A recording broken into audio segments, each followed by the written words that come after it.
अस्सलाम वालेकुम, मैं शाहिद सलाम। आप देख रहे हैं फ्रेंड्स मीडिया विज़न। आज का हमारा टॉपिक है, जिस मौजू पर आज हम गुफ्तगू करेंगे वह है मदरसा की तालीम और हमारी ज़िम्मेदारी। यानी मदरसा में जो बच्चे पढ़ रहे हैं उसमें हमारा क्या रोल होना चाहिए उन बच्चों को तालीम दिलाने में, ख़्वाह वो हमारे गांव महल्ले में हों, हमारे शहर में हों, हमारे इलाक़े में हों या हमारे हिंदुस्तान में हों। हमारा क्या रोल होना चाहिए उन मदरसा के बच्चों को तालीम हासिल कराने में। आपने अगर हमारा चैनल फ्रेंड्स मीडिया विज़न अभी तक सब्सक्राइब नहीं किया है तो मेहरबानी करके हमारे चैनल फ्रेंड्स मीडिया विज़न को सब्सक्राइब करें और इस वीडियो को ज़रूर देखें और लाइक करें, शेयर करें। इस्लाम का आगाज़ 7वीं सदी से हुआ और रफ्ता रफ्ता यह मज़हब अरब से चलता हुआ पूरी दुनिया के साथ साथ हिंदुस्तान में फैल गया। मुसलमान जब हिंदुस्तान आए तो वो अपने साथ एक अजीम तहज़ीब लेकर आए और साथ ही उन्होंने तालीम को भी फ़रोग़ दिया। फिर रफ्ता रफ्ता तालीम के लिए मदरसा कायम किए गए। तारीख़ गवाह है कि उस दौर में अगर कोई शख्स पढ़ना चाहता था तो मुसलमानों के मदरसा में जाने के अलावा उसके पास कोई मुतबादिल नहीं बचता था। वो सूरत हिंदुस्तान में तब तक बरकरार रही जब तक कि मुल्क अंग्रेज़ों के कब्ज़े में न चला गया। उस वक्त के निसाब में अंग्रेज़ी के शामिल होने से पहले हज़ारों हिंदू ऐसे थे जिन्होंने मुसलमानों के मदरसे से तालीम हासिल की थी। उसकी पुख्ता और बड़ी मिसाल हिंदुस्तान के पहले सदर डॉक्टर राजेंद्र प्रसाद हैं, जिन्होंने इब्तदाई तालीम बिहार के एक मदरसा से हासिल की थी। अंग्रेज़ी की शमूलियत होने के बाद मदरसा से स्कूल का रिवाज कायम होने लगा और मदरसा की तालीम अलग और स्कूल में अंग्रेज़ी की तालीम अलग दी जाने लगी। आज़ादी के इतने साल गुज़र जाने के बाद भी अक़लियती फ़िरक़ा ग़ुरबत से बेहाल है। यह बात किसी से ढकी छुपी नहीं है कि मुल्क की सबसे बड़ी अक़लियत मुसलमान कितनी पसमानदा है। सरकार भी बख़ूबी वाकिफ़ है कि मुसलमान कौम कितनी पिछड़ी हुई है। सच्चर कमेटी की ही अगर रिपोर्ट को देखें तो मुसलमान दलितों से भी बदतर हालत में है, ख़्वाह वो तालीम हो या मईशत या फिर समाजी हैसियत। इस हुकूमत ने तो और भी वाज़ह कर दिया है कि इस अक़लियती कौम का क्या वक़ार रह गया है। हमें यह समझना ज़रूरी होगा कि मदरसा की तालीम के लिए किसके दिल पसीज रहे हैं और उसके पीछे का सच क्या है। मदरसा की तालीम के लिए हमें मदरसा की तालीम और वहाँ के तालबात व असातिज़ा का मुताला करना भी बहुत अहम होगा। मदरसा में 2 तरह की तालीम का नज़्म होता है, हिफ्ज़ कुरान और दूसरा अरबी तालीम दर्जा अव्वल ता आलमियत व फ़ाज़लियत। हिफ्ज़ कुरान 2 साल से लेकर 5 साल के दरमियान तक होता है।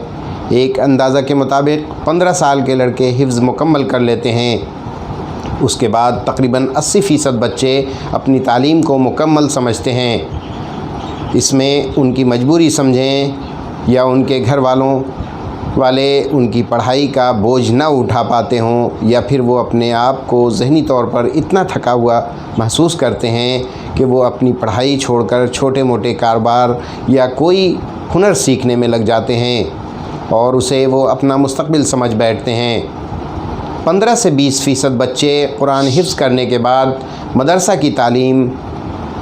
मदरसा की दूसरी तालीम दर्जा अव्वल ता आलमियत व फ़ाज़लियत या फिर अंग्रेज़ी तालीम 10वीं 12वीं ग्रेजुएशन की तरफ रुख करते हैं। मदरसा की दूसरी तालीम दर्जा अव्वल ता आलमियत व फ़ाज़लियत, इस तालीम को मुकम्मल करने में जो वक्त दरकार होता है तकरीबन 15 साल, तब लड़कों की उम्र 25 साल के आसपास हो जाती है। उसके बाद मदरसा के लड़के तकरीबन 95% अपनी पढ़ाई को मुकम्मल समझकर किसी मदरसा में मदरिस या फिर किसी रोज़गार या हुनर सीखने में लग जाते हैं और ज़िंदगी की उतार चढ़ाव से जब उन्हें जूझने को मिलता है तो वो उसे अपनी किस्मत या तकदीर का खेल समझ बैठते हैं। 5% या उससे भी कम फ़ीसदी बच्चे जो आगे पढ़ने की ताकत रखते हैं वो अंग्रेज़ी तालीम की तरफ अपना रुझान बढ़ाते हैं और कंप्यूटर कोर्सेज़ के साथ साथ और भी कोर्सेज़ करते हैं। मदरसा की तालीम और हमारी ज़िम्मेदारियों में हमें हुकूमत की पॉलिसी को भी जहन में रखना होगा।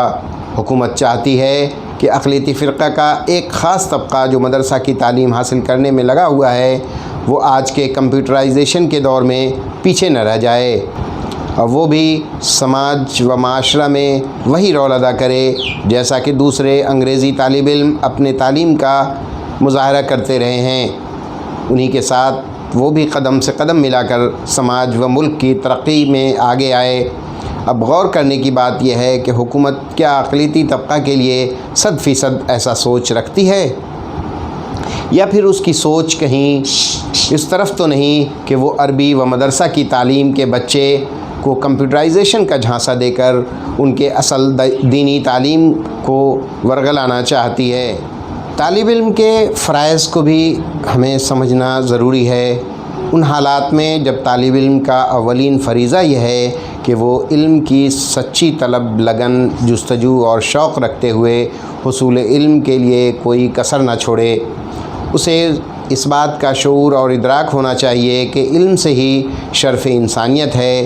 तालिब इल्म अपने मुक़र्रर निसाब की कोशिश पर पूरी तरह हावी रहे। वो अपने तालीम को कभी अपने ऊपर बोझ न समझे और अपने जुस्तजू में लगा रहे कि मदरसा की तालीम से फ़राग़त के बाद अंग्रेज़ी और कंप्यूटर की तालीम में भी उसी लगन से लग जाए और अच्छी कारकर्दगी का मुज़ाहरा करे।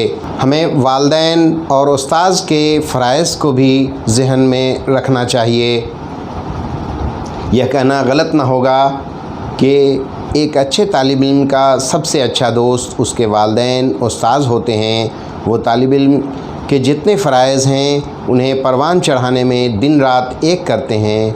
उसकी तरक्की के सभी पहलुओं को समझाते रहते हैं। उसकी मंजिल और मकसद को उजागर करना एक अच्छे वालिदैन और उस्ताज़ का फ़रीज़ा है।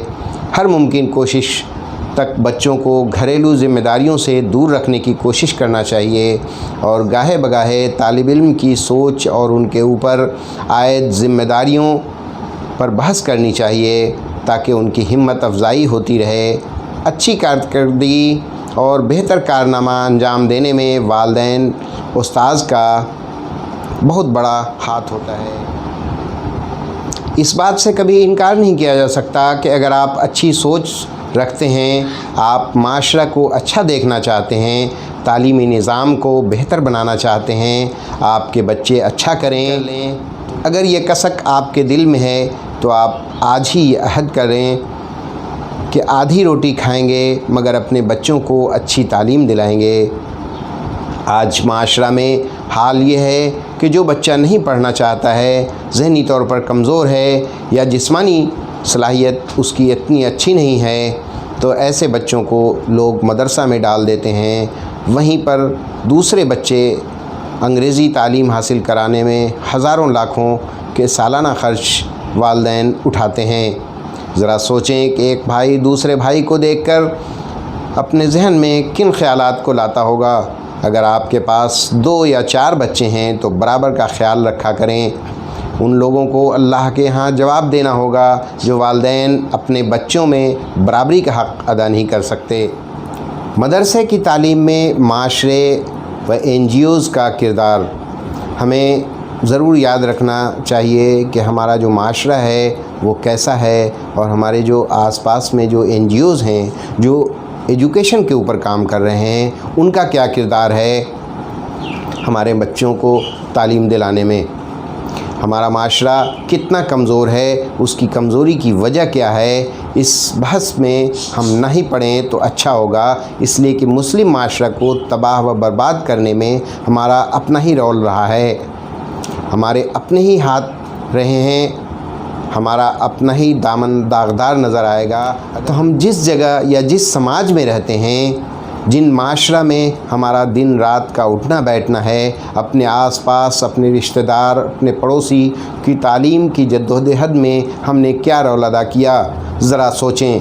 NGO तो हमने बना रखी है, लेकिन क्या हमने NGOs में कोई ऐसी स्कीम चलाई जिससे मदरसा के तालिब इल्म की हिम्मत अफजाई हो पाए? क्या हमने कोई ऐसे इदारे कायम किए जिससे मदरसा के तालिब इल्म फ़ायदा उठा पाएँ? मदरसा के तालिब इल्म जो हिफ्ज़ या फिर औसत दर्जा की तालीम मुकम्मल करने के बाद दरबदर की ठोकरें खाने पर मजबूर हो जाते हैं, उन्हें कोई नौकरी पर भी नहीं रखता। उन्हें हक़ारत की नज़र से आखिर क्यों देखा जाता है? क्या उनके अच्छे बुरे वक्त में वो नाम नहाद NGOs काम नहीं आ सकती? ये माशरा का बड़ा सवाल है। इसे संजीदगी से हर NGOs चलाने वालों को सोचना चाहिए। वक्त की पुकार यही कहती है कि हमें चाको चौबंद रहने की ज़रूरत है। मदरसा के तालिब इल्म को माशरा में, समाज में, मुल्क में वो वक़ार दिलाने की ज़रूरत है जिसके वो मुस्तहक़ हैं। अगर ऐसा नहीं हुआ तो हुकूमत की नई नई पॉलिसियों के नाम पर हमारे मदारिस के निज़ाम को ही न बदल दी जाए। इसमें कोई शक नहीं कि हुकूमत के शाना बशाना कुछ लालची कौम के दरिंदे अपनी पैठ बनाने में लगे हुए हैं। हमें उस पर निगाह डालते रहने की ज़रूरत है। आप गौर से सोचिएगा ज़रूर इन सब बातों को जो मैं आज प्रोग्राम में कह गया। आपको हमारा ये प्रोग्राम कैसा लगा कमेंट्स बॉक्स में ज़रूर अपने ख़यालात का इज़हार करें और इस वीडियो को लाइक करें और हमारे चैनल फ्रेंड्स मीडिया विज़न को सब्सक्राइब करें। शुक्रिया।